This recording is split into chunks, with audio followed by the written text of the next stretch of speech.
Vous avez un esprit extrêmement critique. Ouais. Attention, ça va fuser là.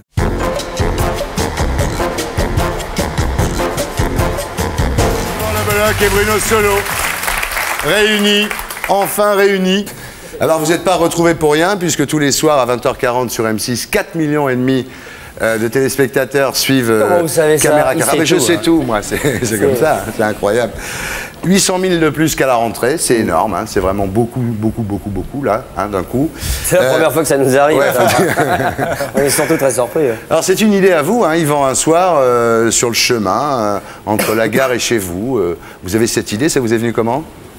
Bah, ça nous est venu parce qu'on cherchait déjà depuis longtemps un petit format. Un moyen de faire fortune, oui. Non, pas de faire fortune, un moyen de faire. De jouer la comédie, quoi, parce qu'on était parti sur une voie. Bon, il fallait rentrer à la télévision par n'importe quel moyen. Je crois que tu vas être long. Mais non, mais je me lance dans le narratif, c'est normal, hein, c'est toute une carrière. Hein. Ouais. Voilà. Donc après, on a recentré, on était entré par la porte des magazines, des divertissements, puis après, on voulait faire de la comédie, quoi. Voilà. Donc on cherchait un format économique et court pour pouvoir rentrer à nouveau à la télévision. Et, voilà. Et vous avez trouvé cette idée qui est de raconter une entreprise à travers ce que voit et entend une machine à café. C'est un lieu clé, la machine à café. Bah oui, c'est un endroit fédérateur parce qu'il n'y a pas une entreprise, enfin dans les PME notamment et tout, en France, en Europe, dans le monde, sans aucun doute, où il n'y a pas une machine à café. C'est un endroit où effectivement les gens se retrouvent pour parler d'une autre manière, parler de leur vie en superficie, certes, mais voilà, de parler d'eux-mêmes aussi et puis de refaire le monde. Ouais. Donc c'était un vivier pour la comédie formidable. Tout se passe là en fait. Tout se fait et se défait devant la machine à café. Alors les personnages, vous, Bruno, vous êtes responsable des achats. Délégué syndical. Délégué syndical. Une crapule, un syndicaliste théoriquement extrêmement engagé et courageux et dans les faits, très veule, très obséquieux avec les grands, un valet quoi. Un valet. Une ordure. Et vous êtes cadre commercial, un peu frimeur, c'est ça, non? Oh, j'ai pas les moyens d'être frimeur. Déjà, je suis disons que j'ai mis 15 ans avant d'arriver à être cadre. À la force du poignet, je suis plutôt un gros vendeur. Ouais. Voilà. Alors il y a plein de personnages, et puis il y a des guest stars, hein. Il y a eu Elie Semoun, Jamel, José Garcia. Non, Jamel est pas venu, non. Bon, c'est pas grave. Et puis alors il y a plein de personnages, et puis il y a aussi des guest stars, il y a eu Elie Semoun, José Garcia, qui d'autre? Et Jamel, non, je crois. Non, Jamel, non. Non, Jamel pas venu. Jamel, il n'est jamais venu. D'accord. Ouais, c'est marrant. Bon ben on va regarder à quoi ça ressemble, c'est comment on fait quand même, hein. Attention. Allez les enfants, les petites mains là. Ah oui, merde. Oh putain. Allez, Bollock. Ça c'est le DVD, puis il faut recommencer par la cassette VHS, hein. C'est pas de ma faute à moi. Allez, allons-y, pour la cassette VHS. Et Basfi, il est pas là pour nous empêcher de faire ces conneries. Faites bien. Bollock et Solo dans Caméra Café. C'est bien, hein? On l'a bien écrit en plus. C'est bien écrit. Ouais, c'est bien écrit. On a une trentaine d'auteurs qui travaillent avec nous. Une trentaine d'auteurs. Non, mais c'est vrai. Il y a une trentaine d'auteurs potentiels qui travaillent avec nous. Il y a un noyau dur de 15 auteurs. Beaucoup de filles. Notamment les comédiennes. Armelle, qui joue Maëva, qui écrit beaucoup de sketchs. Qui était costumière au départ.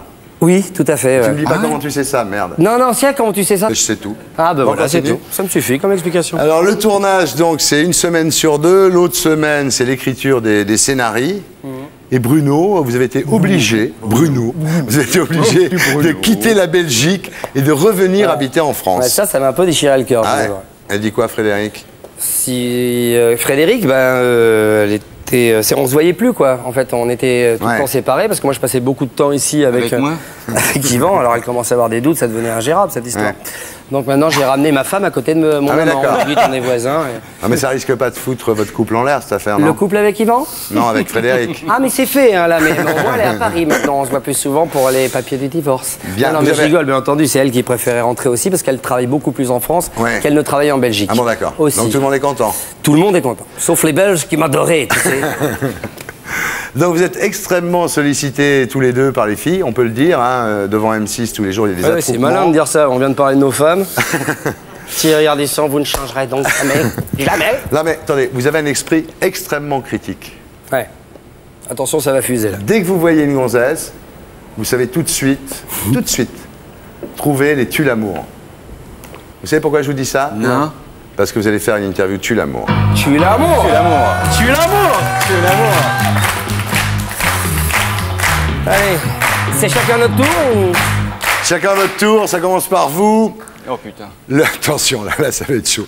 Le détail qui tue l'amour chez une fille, c'est les cheveux gras, les mains moites, les poils sous les bras ou le duvet sous le nez. Qu'elle soit avec un mec, déjà, Non. ça tue l'amour. Bonne réponse. Je sais pas moi, un talon cassé, ça fait beaucoup. Ah ouais. En fin de soirée sur un parking de boîte, Ouais, mais toi, tu à veux Melun, le truc de ça fatigue. Pourquoi le truc de clavier? Alors, surtout, quand la femme en question après te demande de la ramener mais à Atis-Mons, Ouais. ça fait des bornes. Ouais, et qu'elle te Faire dit le ça avec corbillard. une voix très rauque et en se disant que t'aurais pas un rasoir. Ça sent mauvais. Justement, le super tue l'amour. C'est les mauvaises odeurs, la mauvaise haleine ou le mauvais goût. Enfin, pour moi, c'est Vas-y. pas le mauvais goût. Le mauvais goût. Ah bah évidemment, le mauvais goût, c'est... Le mauvais goût qui serait d'avoir mauvaise haleine. Voilà, déjà, par c'est exemple. Un cannibale vous aurait répondu la même chose, d'ailleurs. Le mauvais goût, il vous aurait dit. Ouais. Comme ça, Le tue l'amour à la plage, c'est une fille qui garde le haut, une fille qui se fout à poil direct ou une fille mal Fille épilée. qui garde le haut, c'est vrai que c'est quand même assez bizarre, quoi. Ouais. Viens-y, mais Ouais. n'y viens pas en Ouais, même temps, tu ouais. vois. Non, une Puis fille. si elle aime pas ses seins, mais suffisamment ça touche pour la montrer, c'est vous. Parce que vous pensez que quand elle garde le haut, elle a enlevé le bas quand même. Ah bah oui, si elle peut oui, garder d'accord. le haut, qu'est-ce que vous voulez dire? Vous soupçonnez. Ah oui, Et vous? t'es con, c'est lui qui m'a dit ça en plus. Alors le tue l'amour en boîte. Une fille qui danse désynchronisée. Une fille qui dégouline de sueur. Ouais, y a pas Ou une mal. fille bourrée. Fille bourrée, ça peut être un gain de l'amour, hein. Ça Ouais. peut être la seule occasion. C'est vrai que ça peut aider. Ça peut aider. Donc ça tue peut-être son amour, mais peut-être pas le vôtre en tout cas. Le baiser qui tue l'amour. C'est une fille qui embrasse tout le monde à pleine bouche. Une fille qui embrasse son chien sur le museau. Ou une fille qui fait 4 bises, parce que chez nous c'est 4. Elle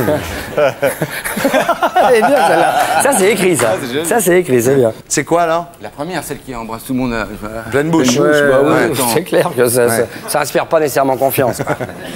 On se dit, oula, ça doit être une fille légère et c'est un euphémisme. Alors le tue l'amour avant de conclure. Ouais. C'est fais gaffe. Ah, merde. Fais gaffe. Je prends pas la pilule. Je te préviens, je suis frigide. Et tu sais, j'ai mes...